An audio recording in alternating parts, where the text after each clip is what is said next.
Welcome, welcome, welcome. I'm your co-host, VJR Stewart. And I'm your co-host, TD3, otherwise known as Tommy D. Duncan III. It is Wednesday, May the 14th, 2025. And if it is Wednesday night, It's certainly Black Man Speak. If you haven't already, please subscribe to our channel, hit the like button, and the notification bell. So when we upload new shows, which is every Wednesday at 9 p.m., you'll be notified. And if you're here watching the show live, invite a friend, family member, or neighbor to come watch it with you so you have something interesting to talk about.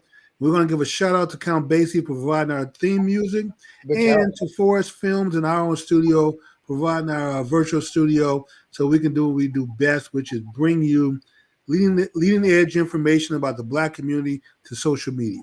With that being said, Tom, let's get to it, man. Let's do what we do best. All right, we've got another jam-packed show for everyone this evening. So we want to thank you for coming out and joining us. And we're going to go ahead and get started. We have a few condolences that we have to offer again this week for some folks. Some of you may know, some of you may not, but let's go ahead and get things started.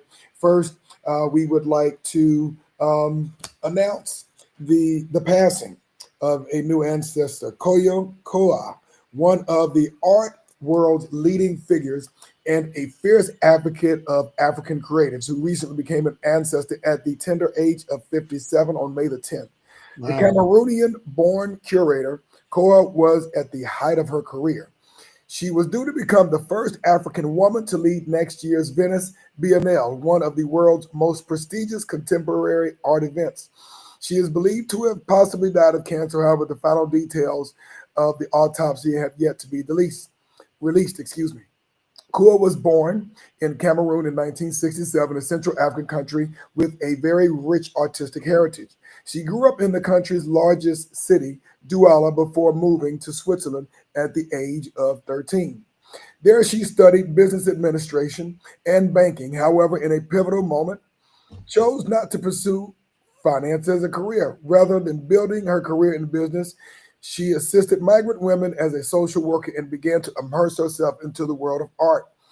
Fed up with life in Zurich, Switzerland, Koa returned to Africa in 1996, working as a curator in the Senegalese capital city of Dakar before founding Raw Material Company. Koa took the helm of the Zaitz Museum of Contemporary Art, African Art in 2019. And as its director and curator, she oversaw a number of claimed exhibitions. When she took the top of the role, Africa's biggest contemporary art museum at the time, the institution was literally in a crisis. Founding director Mark Coetzee had been suspended in 2018 following allegations of staff harassment and later resigned. She has been widely credited, however, with turning Zaitz's fortunes around, leading it through the scandal as well as through the COVID pandemic back to prosperity. So this is an international talent and art curator, very, very, very young, of course, to have passed. And we definitely want to send our condolences and our love to the art world, to her family and those who knew and or loved her. So, all right, next we are going to honor John Edwards, the former lead singer of the legendary R&B group The Spinners, which many of you in the music world. Oh man, really? Yeah. He became an ancestor on May 11th at the age of 80. He stepped into the spotlight after the former lead singer, Philip Wayne's departure from the group, carrying the group's legacy forward with grace and soul. Edwards, who was with the group from 1977 to 2000, was praised for not only meeting but exceeding expectations. Excuse me, I got the wrong picture there. Exceeding expectations, elevating the Spinners' sound during a new era. Edwards was the Spinners' last surviving founding member. So it looks like, Jimmy, they are all gone now. Oh man, what a big loss. Exactly. So that the very first concert I ever went to was the Spinners and the Whispers. Oh wow! Together. Oh man, the Whispers getting blown. And I was a young kid, man. Yeah, that was my very, very first concert, man. I went to cousin and I went to go watch the Whispers and the Spinners, man. Wow, the last surviving member is gone. Yeah, Yeah, I'm trying to tell you, those were the days of the great corners when people could. Man, great. Yes. All right. Our next honoree is Jim Dent, the golfer best known for his prodigiously long golfing shots, who became an ancestor on May the 2nd at the age of 85, a week just before his birthday. He grew up as a caddy on the golfing greens of Augusta, Georgia, eventually working at the Masters and honing his game at the municipal course known as the Patch. He went on to become one of the PGA's longest hitters and one of the top African American golfers of his generation. The big hitting Jim Dent made the cut in 8 of the 11 majors he played, and after turning 50, won 12 times on the PGA Tour Champions. He finally earned his PGA Tour card through qualifying school in 1970, and while he never won on tour, he kept a full schedule of at least 22 tournaments for the next 16 years. His best result was in the 1972 Walt Disney World Open Invitation when he trailed Jack Nicklaus by only 2 shots going into the final round. Nicklaus shot a 64 and ultimately won that tournament. He won the inaugural World Long Drive Championship in 1974. So we honor Wow. the great Jim Dent. And the golfing world has, of course, experienced a grave loss. So definitely our condolences and love to his family, friends, and those in the golfing world who knew him. And last, definitely not least, we would like to honor the great Chet Lemon, a 3-time Major League Baseball All-Star and a member of the 1984 World Series champion Detroit Tigers, who became an ancestor on May the 8th at the age of 70. Lemon played 16 seasons in the major leagues after the Oakland Athletics made him their first-round draft pick in the 1972 draft. He was traded to Chicago White Sox in 1975, where he played 7 seasons. He led the American League with 44 doubles in 1979, batting .318 with an .887 OPS, which means on base plus slugging, and was named an All-Star for the second consecutive year. In 1982, Lemon was traded to the Detroit Tigers and immediately became a valuable asset to the lineup. 2 seasons later, he had set his best season with the Tigers, helping them win a World Series title. During the 1984 All-Star season, Lemon hit .287 with an .852 OPS, 20 home runs, 34 doubles, and 76 RBIs as the team's center fielder. Lemon played 9 seasons with the Tigers, also helping Detroit to a 1987 American League East title with 30 doubles, 20 homers, and 75 RBIs. The Tigers organization said that Lemon made his biggest impact off the field. However, his family launched the Chet Lemon Foundation to raise money for stroke and aphasia charities. The foundation also benefits youth sports, a passion for Lemon, who coached youth baseball and the Eustis High School to a Florida State championship. Lemon died at home peacefully while sleeping. So we would, of course, like to honor Chet Lemon, send our condolences to his family and the baseball world. Truly, we have lost a giant as well. Yes. All right, let's see. We see what we have on the chat line. For those of you who've not joined the chat line, we have cousin Audrey K on the chat line this evening, and so we're definitely looking forward to hearing from what she has to say on our stories tonight. For those of you who are not there, go ahead, log in, join the chat line so we can hear from you as well. So let's go ahead and get started with our stories for this week, Jimmy. We left off last week in sports and ran out of time, man. So we're going to start off with our last story, which will be our first story this week in sports, in the NBA in particular. Well, Tom, I'm here to retire, put the story to the rest once and for all. Okay. Okay. Even though my favorite basketball players are Oscar Robertson and Magic Johnson, I have to admit that Michael Jordan is the GOAT of basketball. He doesn't have as many championship rings as Bill like Russell. a Bill Russell or Right. some of those Boston Celtic players, man. But you look at his size, his body style, his style of play, what he brought to the game of basketball, the tenacity, his wisdom on the court, and everything else, man, how he put it all together. This dude was definitely brought something special to the game of basketball that no one else so far has brought to the game. Now, all these folks out there keep talking about LeBron this and LeBron that. Okay, LeBron has 4 rings. Jordan has 6. Before you're going to get into the greatest ever, you need at least has 5.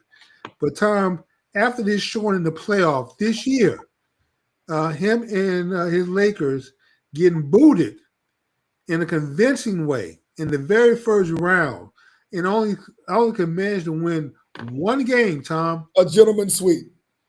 yes, they won one game, or else they would have got swept out of there, man. And Tom, I'm sorry, I just don't see Jordan being able to accept something like that and go out that way, man. And on top of that, LeBron's been playing 20 plus years now. Yeah. You know, so he's been playing a lot longer than Jordan played, man. And somehow you still can't catch up with the rings and championships. And there's still people out there who foolishly try to make the argument that somehow LeBron is better than Jordan. Well, I guess they may be using different criteria in order to claim the measurements of who is the GOAT. I mean, obviously, LeBron at being able to play at a very high level for as long as he does stands for something. And I know that I don't think that you can have a Mount Rushmore of the NBA without LeBron on it for sure. But in terms of the GOAT, for sure, you can. basketball. What are you talking about? Sure you can. Like I said, he's in the Tim Duncan category. He's in the Larry Bird category. Close but no cigar. Okay, I didn't say GOAT. I said the Mount Rushmore, not the GOAT. Don't you put the GOATs in the ones who are in contention on Rushmore? But is there more than one GOAT? No, there's the GOAT, and then there's maybe some runner-ups. You may have GOAT. You may have a GOAT for a position, but the GOAT.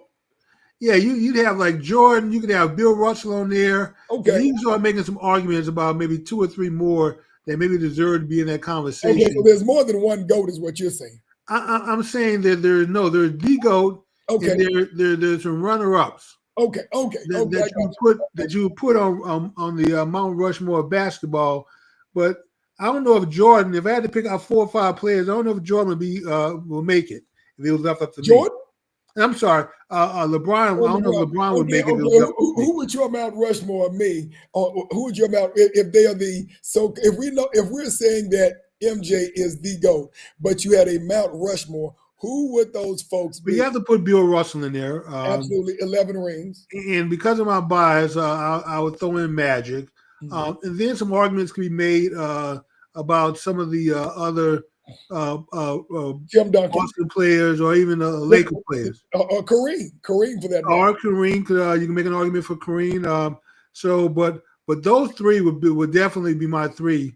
In the last 1 or 2, yeah, those spots would get really tight, man. I can make an argument for Oscar Robertson, man. So there are a couple other players that I can make an argument for. But like I said, the early Lakers and early Boston players, man. They got a ton of rings also. Yeah. And so it's hard to lead them out of the conversation. So it wasn't just Bill Russell. So let me ask you this. Going back to what brought this all together when we started this conversation, it was the trade. For those of you, even who are not basketball fans, you know about the trade.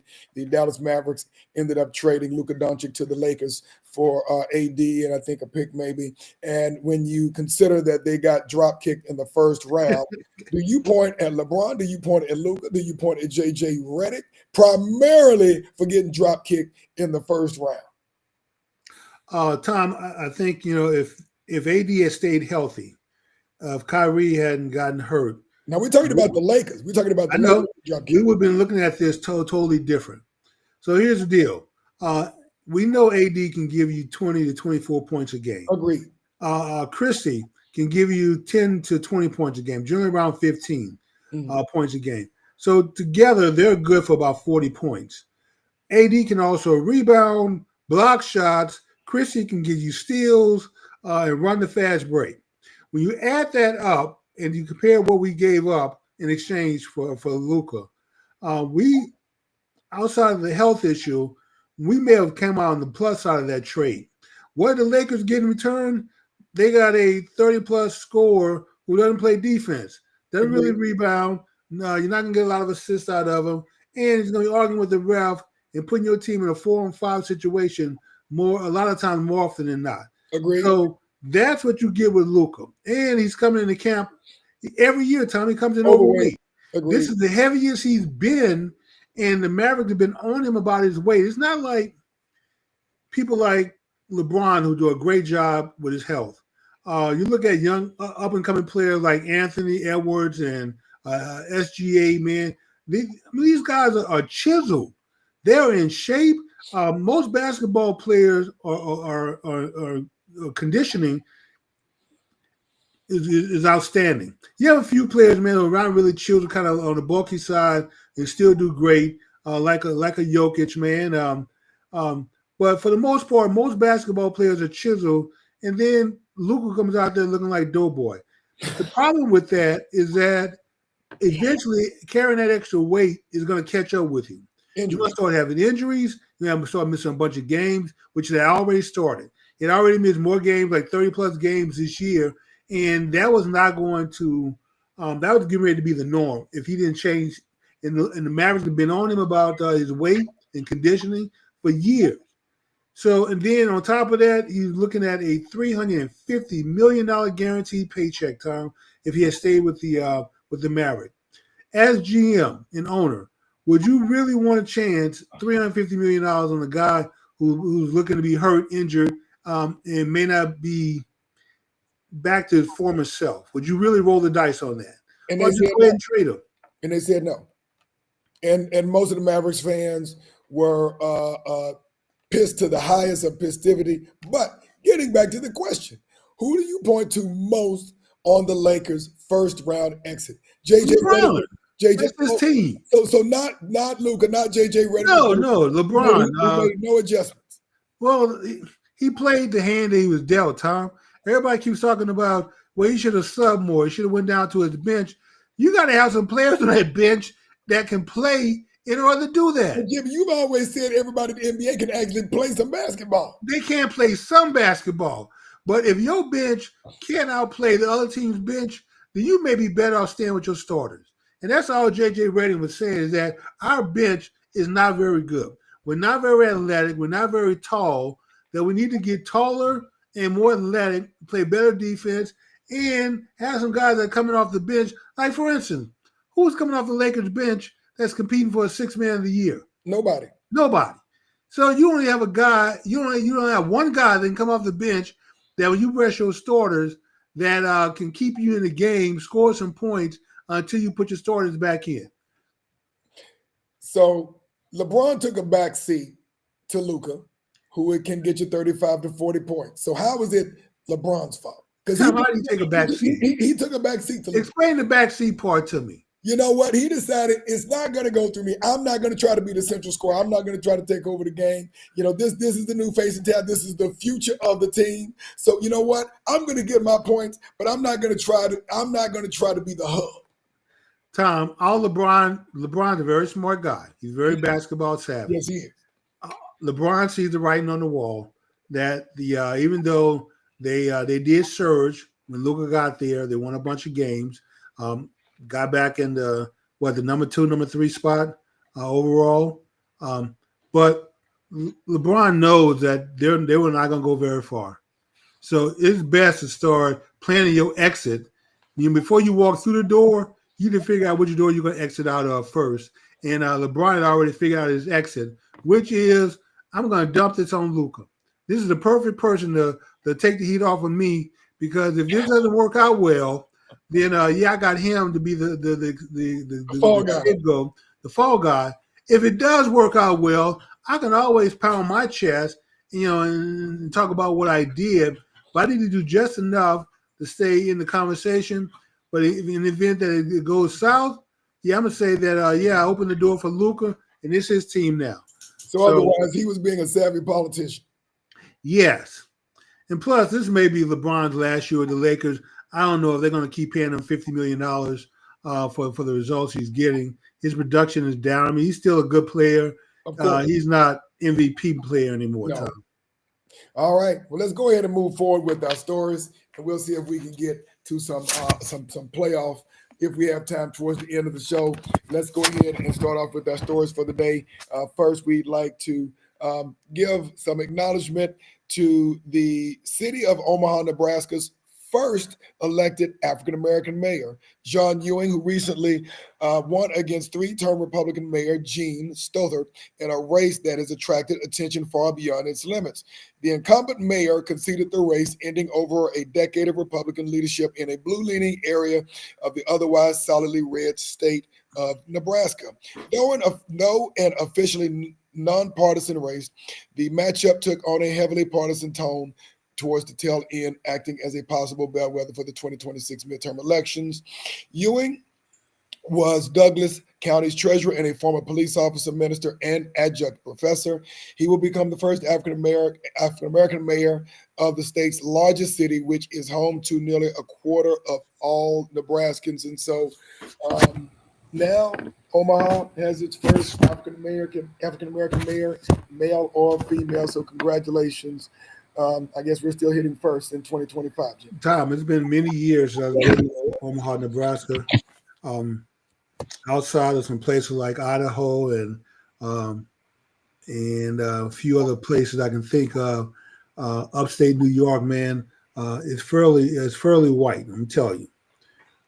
I didn't see too many people of color there when the last time I was there, but maybe things have changed. Maybe they were happy someplace. I don't know.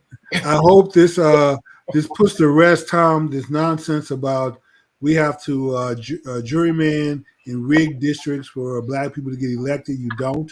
A Black person, like anyone else, can garner white support and votes if you have a plan that everybody agrees with and want to get behind. And you seem like you're about business and helping people improve the quality of their lives, which is what they're looking for.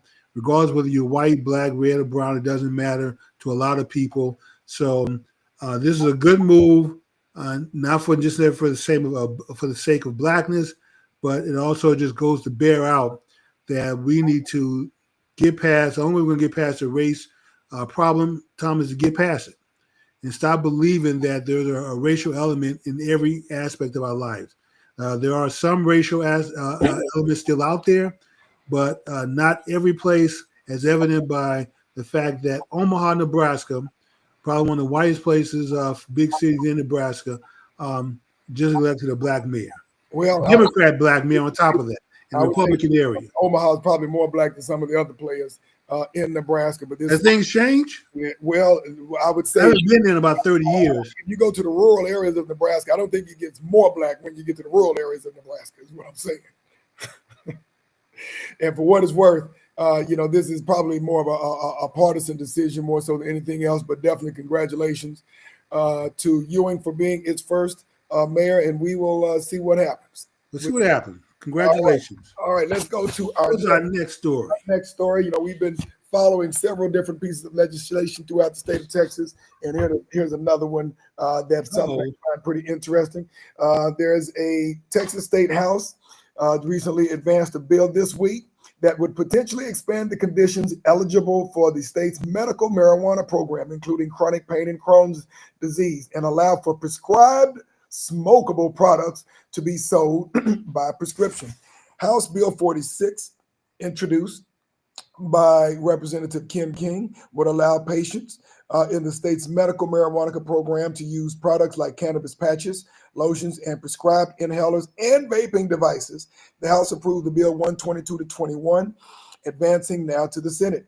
If it becomes law, the list of qualifying conditions would expand to include chronic pain, traumatic brain injury, Crohn's disease, and degenerative disc disease. The bill would also let licensed dispensers open more satellite locations, which supporters say is necessary to prevent the industry from crumbling. In Texas, licensed medical cannabis providers must house all operations, including cannabis, cultivation, processing, extracting, manufacturing, testing, and dispensing under one roof. State regulations also prohibit inventory storage of medical cannabis products in multiple locations. So products must be distributed from the central dispensary. Any prescription scheduled for pickup outside of the central dispensary must be driven daily to and from pickup location. The most significant potential change would be allowing smokable marijuana products, such as vapes, to be introduced into the program, helping to match the popularity of products found in the hemp industry. The Texas Medical Program can currently only sell gummies, lozenges, topicals, beverages, and tinctures, as smoking and vaping products have not been approved. And one of the primary differences between hemp and medical marijuana is that hemp is harvested earlier than marijuana. Okay. Well, that's a good first start, Tom. Eventually, this will open up. It's probably going to open up a little bit more, but it's a good first step. I mean, I don't have a problem with eventually, let's face it, the marijuana is going to become legal one day, or even if it's not legalized, it'll be decriminalized. So, right, because we still got a lot of folks sitting up, wasting away in some jail over some minor marijuana. You got people out here making money. But what I found interesting about it was the, I guess, having everything under one roof, which inevitably, Jimmy, if I'm looking at the math, I'm going to limit the size, Tom. I mean, you have to grow, cultivate, process under one roof. How much damn space could you possibly set up in a storefront? That's going to limit what you can do. So, I mean, I hope they do away with that, and then just only being able to go to a centralized place for the process your prescription, But on top of that, man, the weed heads out there and the pop heads, just find a way, man, to go find a doctor to the right to the prescription form. So, and I think that's the key. And it'll be just like Viagra and what's the other one? Cinefil, the other ED drugs out there today. Just go online, and it'll be the same thing. You go online, you'll click a couple of buttons claiming that you feel this and have that, and somebody's going to review your results and call your prescription in. And you'll pay them $99, and they'll keep moving on, man. So. Well, I find it pretty interesting that, of course, folks within the Black and brown community have been getting thrown in prison for years and years, decades upon this. And now we have other communities that are making this a normalized thing. And now all of a sudden it's becoming legal. The other thing I found about this, in order to actually be vested in the distribution, the manufacturing and distribution of this, you got to have some money if you have to have all of that stuff. So that limits the ability of people to be able to take advantage of this as a business opportunity. That is true. And if you have a doctor or two on staff or in your pocket, that definitely helps so they can do the examination and write the prescription. So like I said, good first step. Eventually marijuana is going to be legal or decriminalized across the land. So what's our next story, T? All right, let's go ahead and get to our next story. We haven't done anything international in quite a while, so let's go ahead and talk to something a little bit more international. I've been following. Of course, for those who have not been aware, there's been a armed conflict between the Democratic Republic of the Congo and Rwanda for several years now. And it looks like there has been a preliminary agreement that may bring peace between these two countries. The African countries of Congo and Rwanda have come up with a draft peace deal to refrain from providing military support to armed groups, according to an agreement signed in Washington recently as a part of a diplomatic effort to end violence in eastern Congo. The agreement, reached amid an unprecedented advance by Rwandan-backed M23 rebels in Congo, is expected to bring significant U.S. public and private investments to the region, which is rich in minerals, including tantalum and gold, the final text said. It raises hopes that the latest cycle of violence in a decades-long conflict rooted in the Rwandan genocide might ease. However, previous ceasefire calls have not produced a sustained break in fighting. The two countries' foreign ministers signed the agreement at the ceremony with U.S. Secretary of State Marco Rubio, with Rubio signing as a witness. Building on the investment potential outlined in the agreement, Washington is in talks to invest billions of dollars in minerals to Congo, which has vast deposits of not only tantalum and gold, but also copper, cobalt, and lithium, used in mobile phones and electrical car batteries. The agreement is a declaration of principles, which is a diplomatic term described as very broad objectives to work towards peace. Congo has seen a surge in violence after M23 launched a major offensive in January that led to the capture of two of its largest cities in the east. The United Nations and Western governments say Rwanda has provided arms and troops to M23. The Rwandan president has denied all allegations of said perpetration.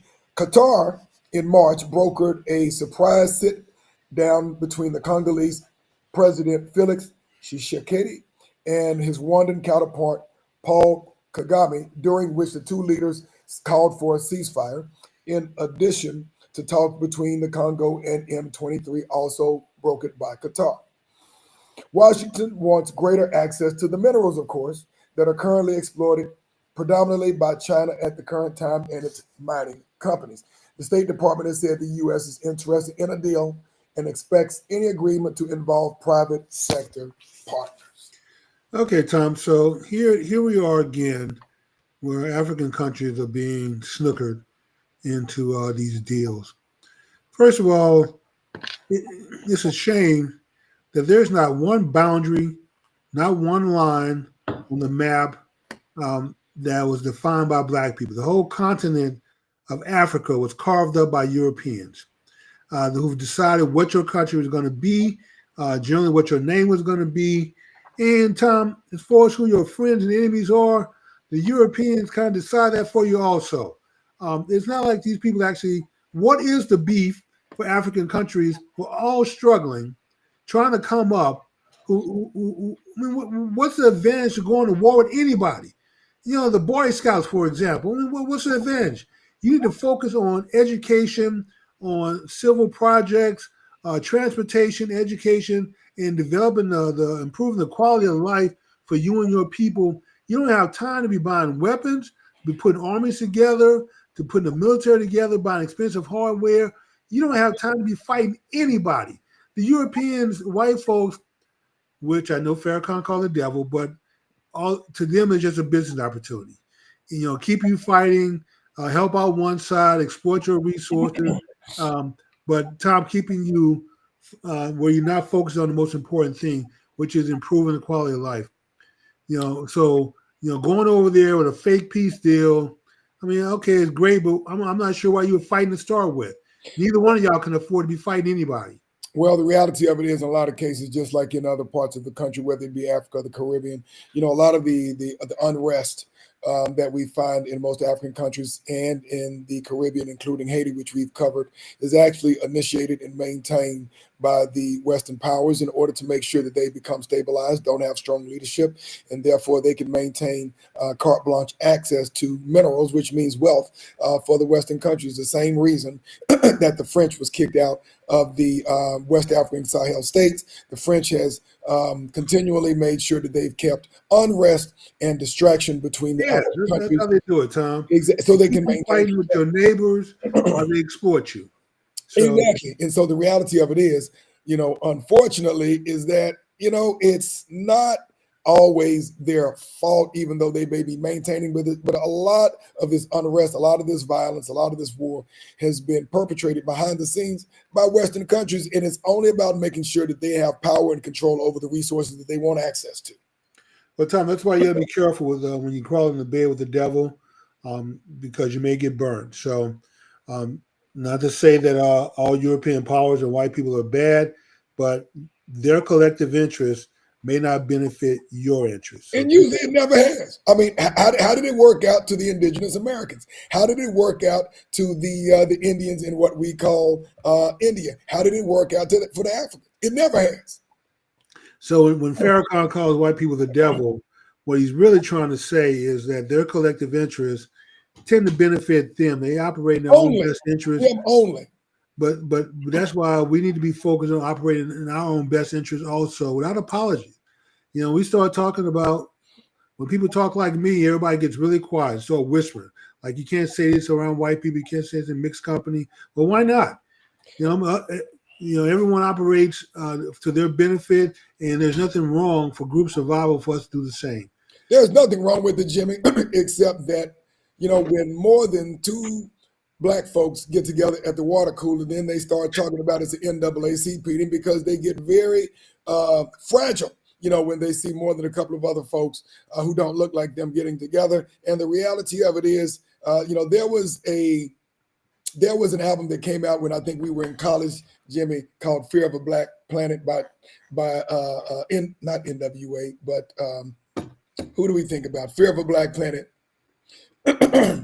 by Flavor Flav and Public Enemy. there you go, Public Enemy.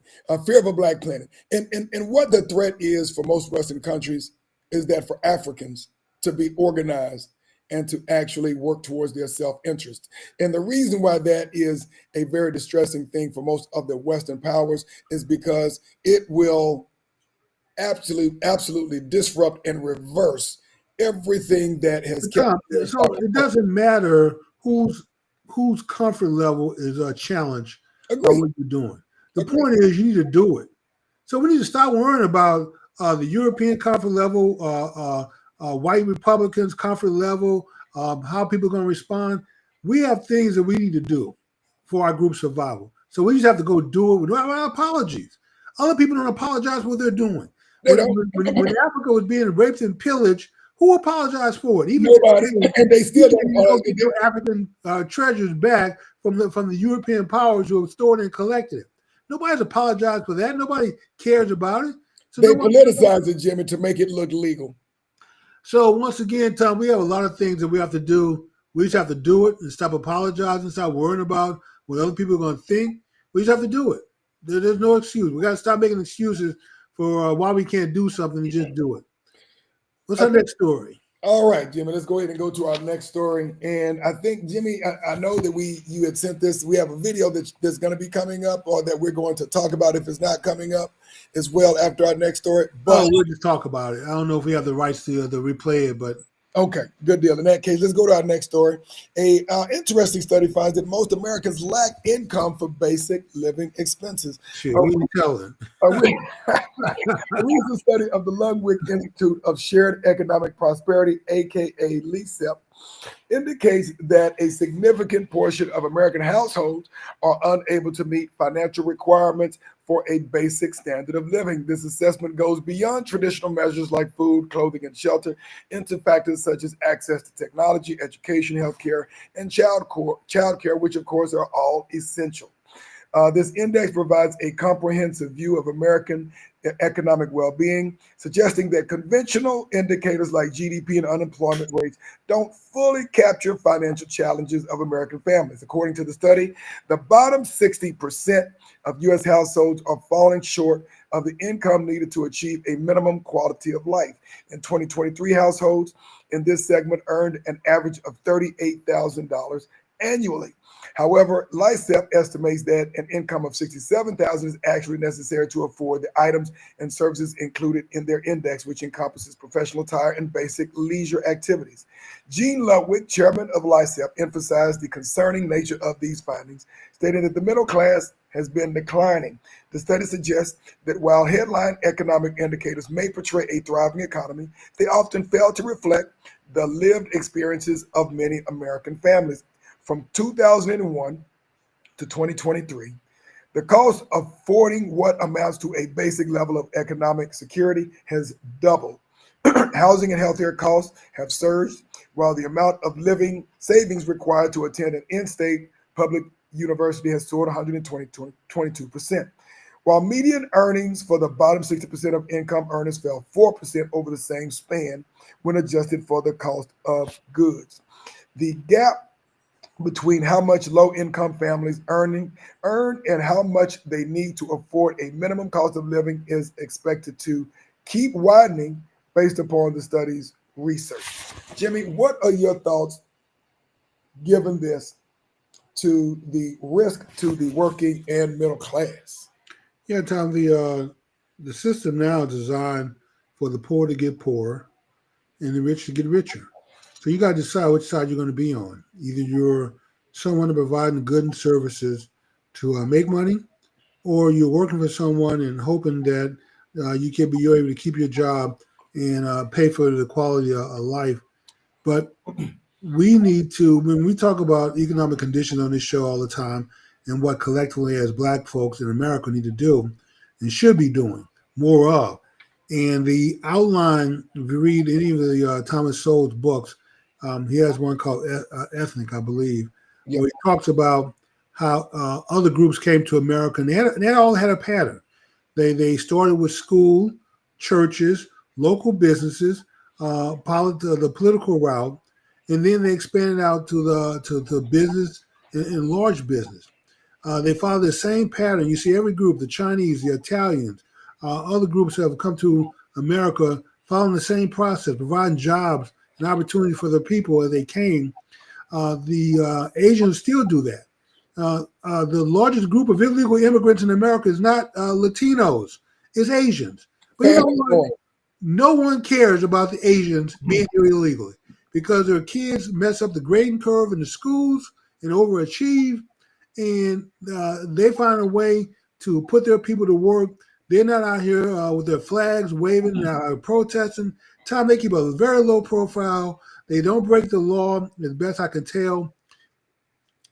So no one cares about Asian illegal immigration. So my point is that there are things that we should be doing to focus on what we collectively what we need to do to follow that same plan. Which is not we fell in love with diversity and integration, Tom, and we abandoned our communities and our own businesses, which we still do today. But we have to get back to being able to provide all the goods and services like we used to: clothing, food, housing, repairs, maintenance, all these different services to the Black community with Black folks. Well, Jimmy, you bring up some very salient points there, and the reality of it is we have become we are a nation of consumers.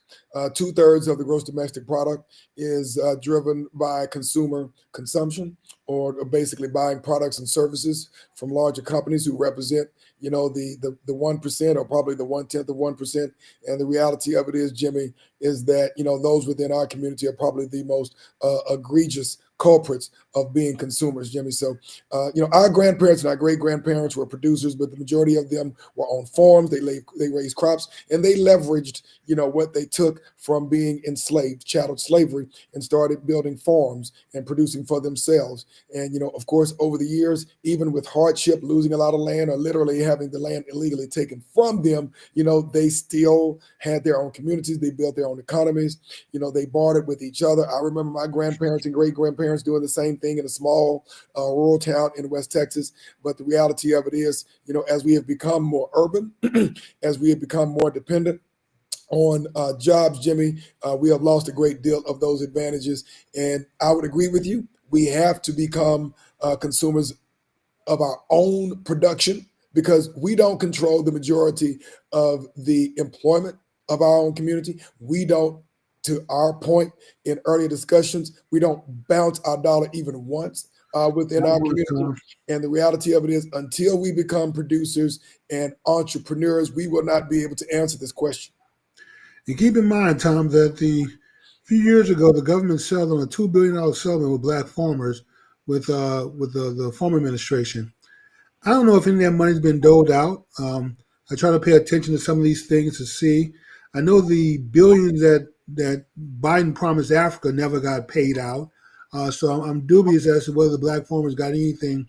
But Tom, we have enough Black folks who are hungry and need food that we should be able to support and keep our Black farmers supplied. I mean, our stores, Black stores, using our Black farmers and channels well supplied. There's no reason that Black farmers should be on their knees begging the government for fairness, which we know is not going to happen. It hasn't happened so far. There's a good chance it's not going to happen.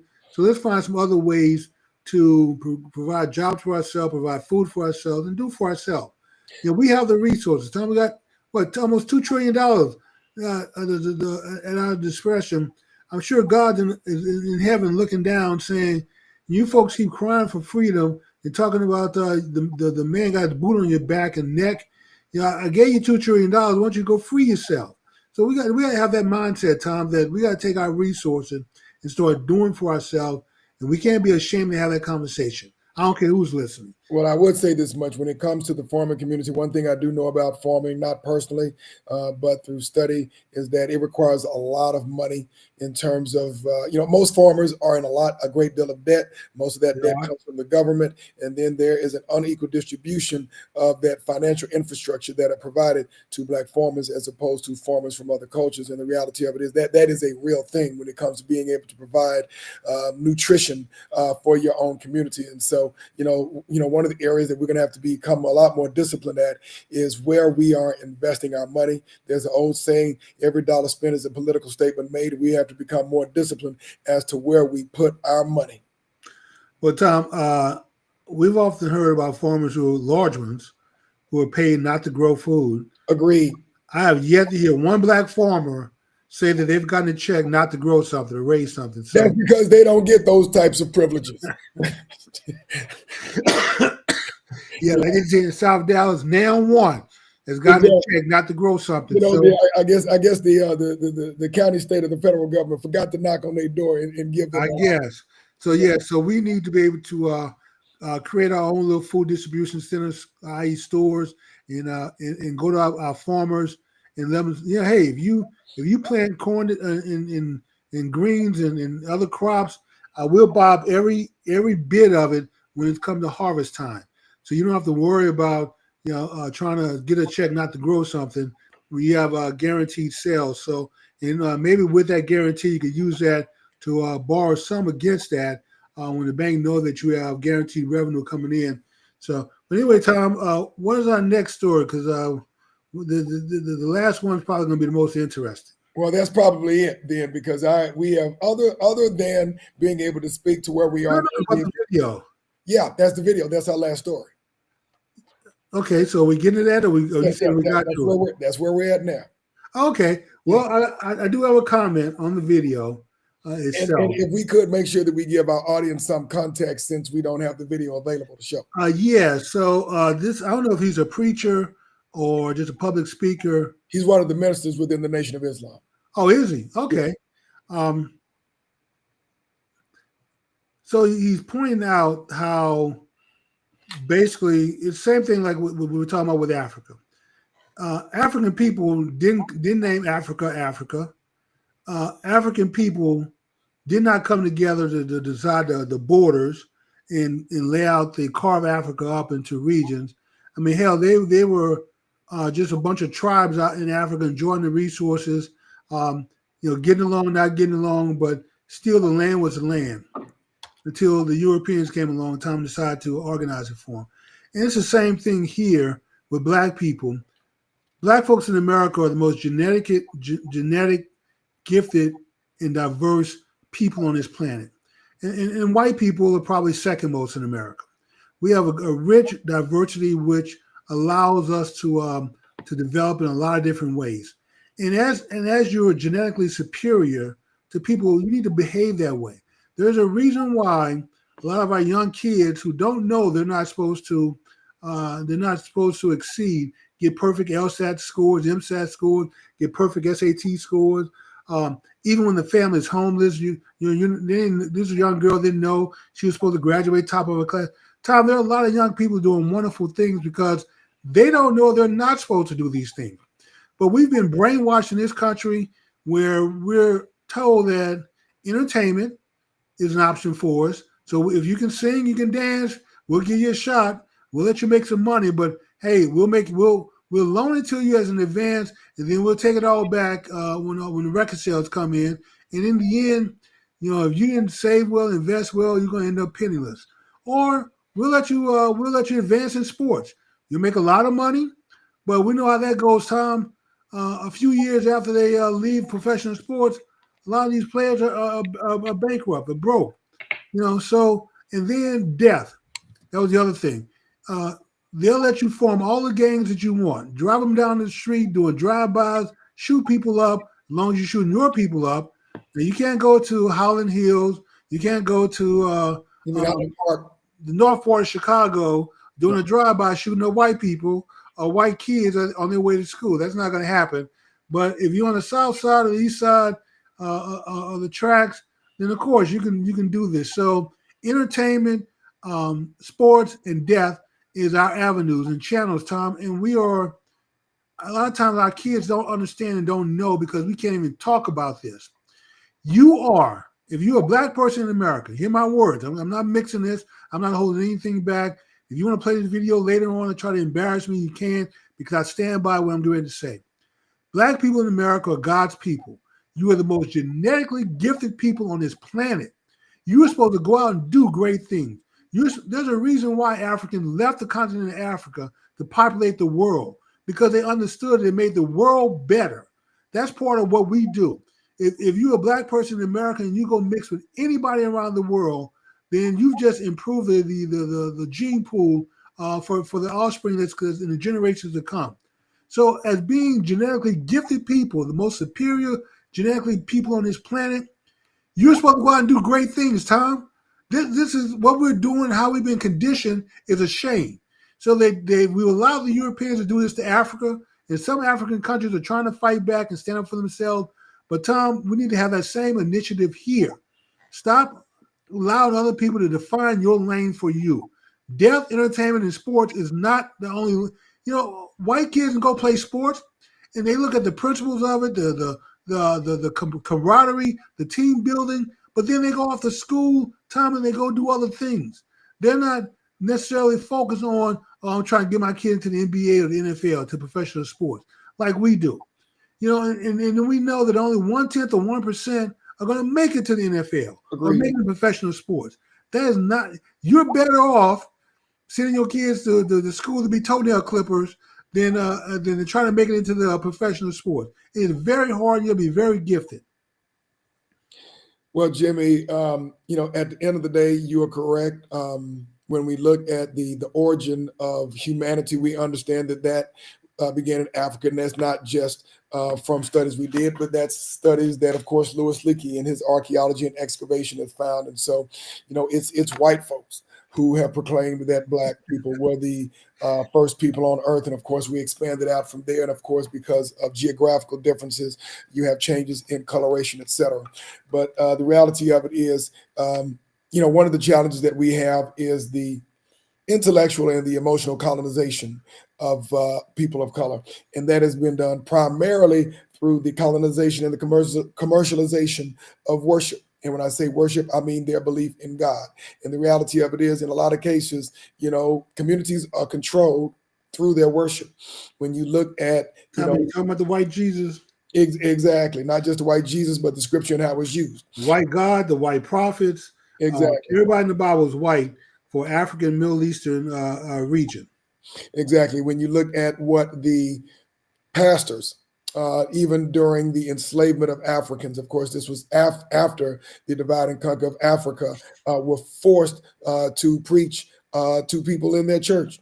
There's a completely different revelation of the scripture when you look at that period of time of enslavement than it was at the white churches. And so when you look at the colonization and the commercialization of the church, it has a significantly different impact on your entire thesis when it comes to who you are as an individual. And when you have most cultures, whether you're talking about Asia, whether you're talking about India, whether you're looking at Europe, they worship someone who looks like them. The only place that you're going to find someone that looks like somebody else is in Africa. Well, Tom, what you're saying is absolutely correct, man. But we have to start. We just have to start shouting it every day to program our kids and to program those around us. We need to just say it, not be ashamed that you're not any better than anyone around the world, but you are genetically gifted and superior to everyone around the world. Everyone you've encountered, the Neanderthals, the Denovians, the Pekings, it doesn't matter. Everywhere around the world, an African went there and eventually planted the seeds for life as we know it today. Everybody on this planet is an African. And so, Tom, there's nothing, I don't know why we have to be ashamed to say that we are genetically gifted. That doesn't make us better than white people or Asian people or Latinos. But it does say that we need to recognize who we are. And if you are genetically gifted, go out and do some gifted things.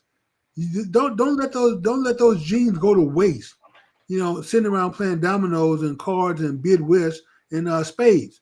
Go out there and mess up the grading curve in school. Get perfect LSATs and MSATs and SATs and ACT scores. Um, uh, have so many black kids going to Harvard that they got to find a way to discriminate against you in order to let Asians and white people in to make room for them. So that's what we need to be focused on. And then on top of that, the business aspect, which you talked about. But as we increase our intelligence and understand how great we are, and we're not afraid to speak our greatness and talk about our greatness, to program our kids on how great they are, and stop wasting time and expect them. Either you're going to go out and do some great things, or you, I, and the belt are going to have a conversation. So we have to get back to bringing the leather belt back. I ain't talking about these flimsy little neon belts, Tom, and cloth belts. I'm talking about some good old-fashioned cowhide leather.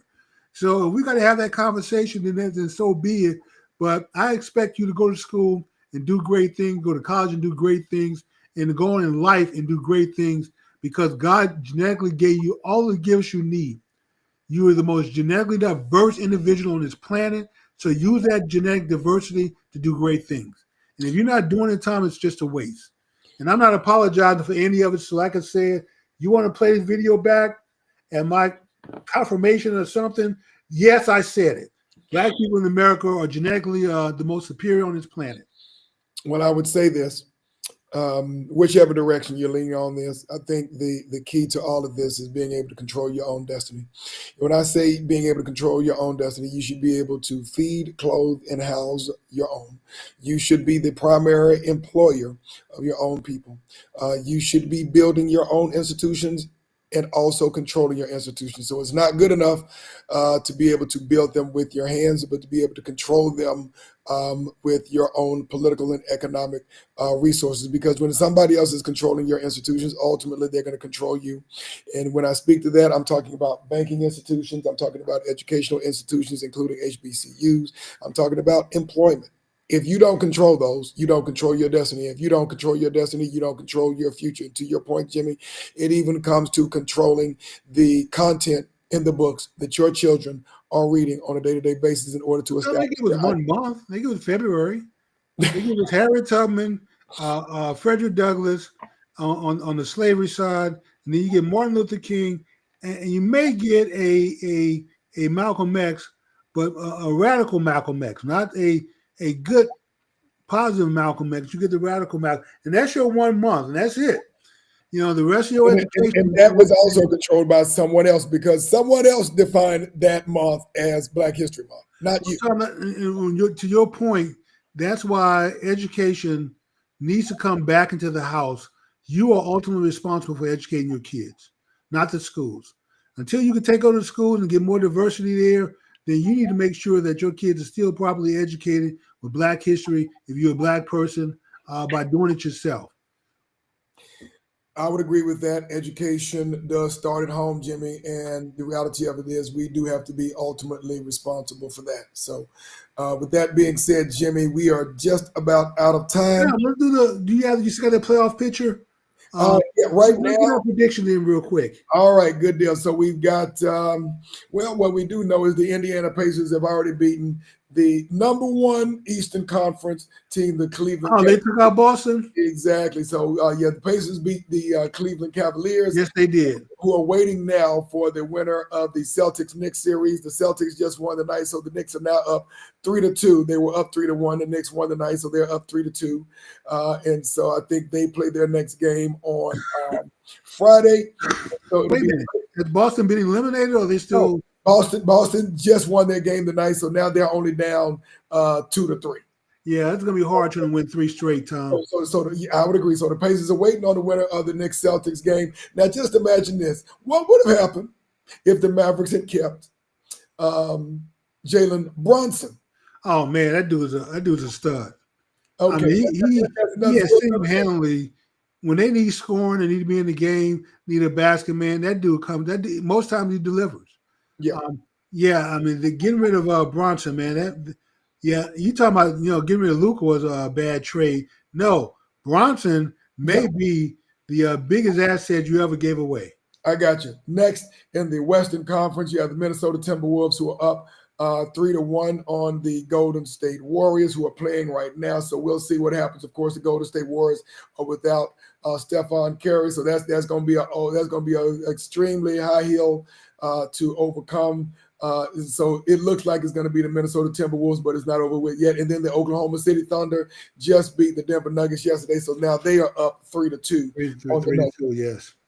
So I'm cheering for all the young teams, Tom, for Oklahoma, for Minnesota, for the Pacers, and for the Knicks. I know the Knicks have won some championships back in the day, but I mean, still they hadn't really done a whole lot recently. So to see them come up and challenge the status quo, I like Denver, but still, I would still like to see Minnesota and OKC in the conference final. I would agree. I think that'll be a very compelling Western Conference Finals. So you're going to have SGA and Ant-Man going head-to-head in the Western Conference Finals, and then it's going to be Indiana Pacers, and it looks like it's going to be the New York Knicks and the Pacers. And that's going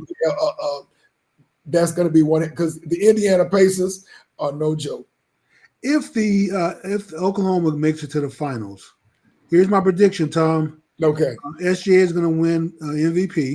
Okay. Going to win Finals MVP, and Oklahoma City is going to bring home a championship. All right.